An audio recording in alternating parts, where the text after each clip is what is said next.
Salam, selamat pagi Bapak Ibu Saudara yang dikasihi oleh Yesus Kristus Tuhan.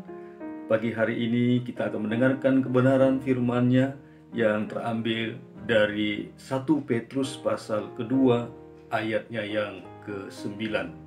Sebelum kita mendengarkan firman Tuhan pada pagi hari ini, mari kita serahkan hidup kita ke dalam bimbingan dan pengasihan daripada Tuhan. Kita bersatu di dalam doa.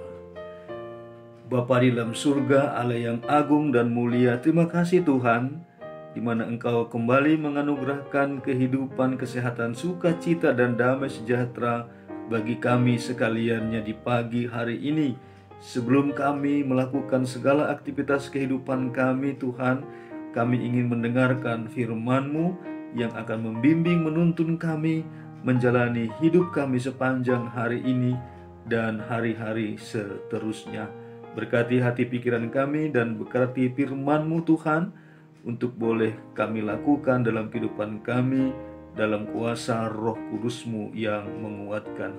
Terpuji Engkau Bapa kekal selama-lamanya, dalam Yesus Kristus Tuhan kami berdoa kepadamu. Amin. Kebenaran firman Tuhan pada pagi hari ini bagi kita dari 1 Petrus pasal kedua ayat 9 yang berkata demikian. Tetapi kamulah bangsa yang terpilih, imamat yang rajani, bangsa yang kudus, umat kepunyaan Allah sendiri, supaya kamu memberitakan perbuatan-perbuatan yang besar dari Dia yang telah memanggil kamu keluar dari kegelapan kepada terangnya yang ajaib. Demikian firman Tuhan. Bapak Ibu Saudara yang dikasihi oleh Yesus Kristus Tuhan, sebelum kita merenungkan firman Tuhan ini, mari kita mendengarkan sebuah cerita bermakna ditakdirkan sebagai raja. Kita dengarkan. Ditakdirkan sebagai raja. Ketika Raja Louis ke-16 digulingkan dari tahtanya dan dijebloskan ke penjara, putranya yang merupakan pangeran penerus tahta kerajaan diculik oleh orang-orang yang mengkudeta kerajaan. Sang pangeran dihadapkan pada hal-hal yang paling menjijikkan secara moral. Mereka pikir, jika sang pangeran terpengaruh pada godaan duniawi, ia tidak akan bisa mencapai takdirnya sebagai raja. Setiap hari sang pangeran disuguhi berbagai makanan mewah dengan jumlah yang sangat banyak, anggur, para pelacur yang sangat erotis, bahkan kata-kata jorok dan kasar yang tidak layak diucapkan oleh bangsawan seperti dirinya. Hari berganti hari, hingga akhirnya setelah 6 bulan mereka menyerah. Sang pangeran ternyata tidak tergoda sedikit pun terhadap godaan dunia. Mereka pun bertanya mengapa sang pangeran begitu teguh.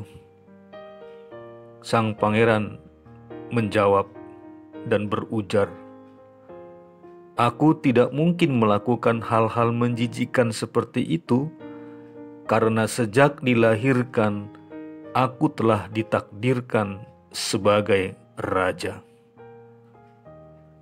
Demikianlah kisah bermakna ditakdirkan sebagai raja. Demikianlah kisah bermakna ditakdirkan sebagai raja. Bagaimana pangeran yang akan menjadi raja menggantikan orang tuanya Louis ke-16 tetap dalam prinsip kehidupannya. Dia berkata, "Aku tidak mungkin melakukan hal-hal menjijikkan seperti itu, karena sejak dilahirkan aku telah ditakdirkan sebagai raja."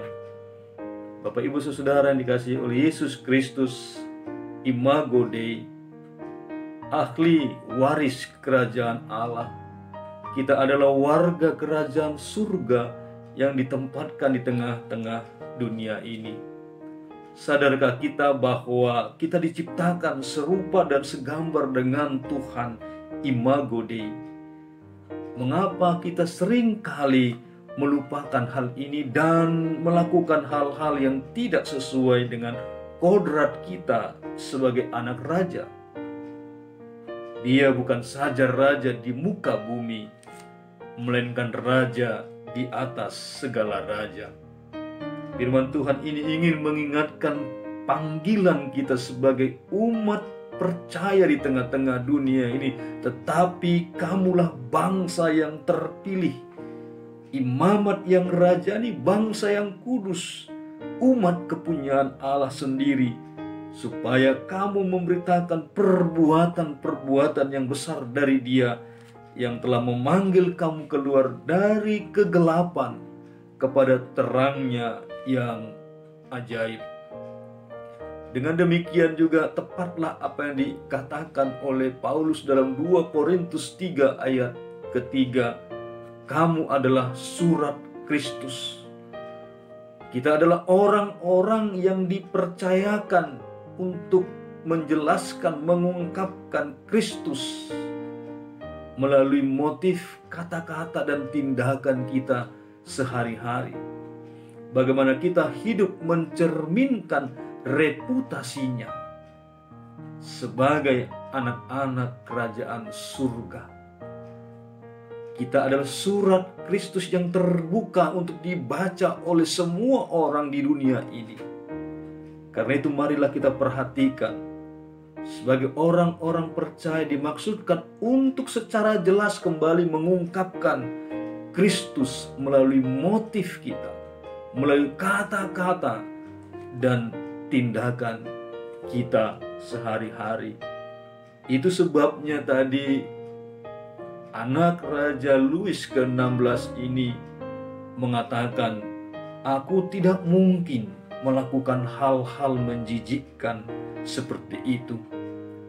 Karena sejak dilahirkan aku telah ditakdirkan sebagai raja, sebagai anak-anak raja, sebagai ahli waris kerajaan Tuhan yang masih ditempatkan di tengah-tengah dunia ini, sebagaimana Yohanes 17 ayat 14 dan 15 katakan. Doa Yesus kepada murid-murid termasuklah kepada kita sebagai murid-murid masa kini. Kita bukan lagi berasal dari dunia, tapi ditempatkan ke tengah-tengah dunia ini untuk melakukan pekerjaan-pekerjaan Allah. Imago Dei, kita segambar dan serupa dengan Tuhan melalui sifat-sifat karakter yang harus kita tetap pertahankan selama kita ada di tengah-tengah dunia ini. Mari bawalah imago Dei yang disematkan, yang diletakkan, yang ditempelkan dalam kehidupan kita ini, dalam tutur kata, motivasi-motivasi kehidupan, tujuan kehidupan kita ini, perbuatan-perbuatan dan tindakan-tindakan kita untuk menjadi hormat dan kemuliaan nama Tuhan. Jika kita dilahirkan dan ditakdirkan sebagai anak raja, mengapa kita mempermalukan diri sendiri dengan menjadi hamba dosa? Xavier Quentin Pranata mengatakan, jika kita dilahirkan dan ditakdirkan sebagai anak raja, mengapa kita mempermalukan diri sendiri dengan menjadi hamba dosa? Mari tinggalkan semua hal-hal yang buruk, hal-hal yang jahat, yang penuh dengan dosa. Hiduplah di dalam kasih karunia Tuhan. Hiduplah di dalam anugerah yang dipercayakan oleh Tuhan kepada kita. Roh dari Allah yang hidup itulah yang menghidupi kehidupan kita, sehingga kita tetap mempertahankan jati diri kita sebagai anak-anak raja.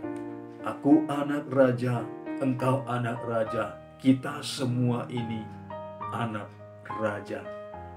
Amin. Kita bersatu di dalam doa. Bapa dalam surga, terima kasih buat firman-Mu pada pagi hari ini, mengingatkan kami kembali melalui firman Tuhan dalam 1 Petrus pasal kedua ayat ke-9.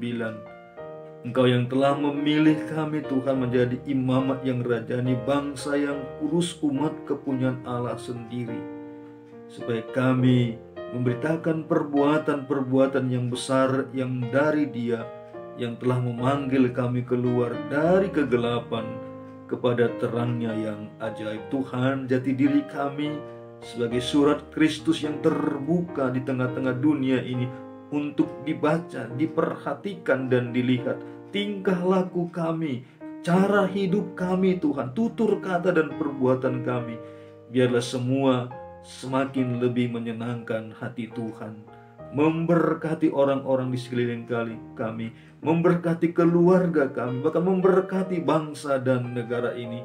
Kami menjadi anak-anak kerajaan Tuhan yang taat, disiplin, menjalankan setiap aturan-aturan kebenaran firman-Mu, dan juga tentu sekali kami boleh melakukan apa yang dihimbau oleh pemerintah negara kami ini.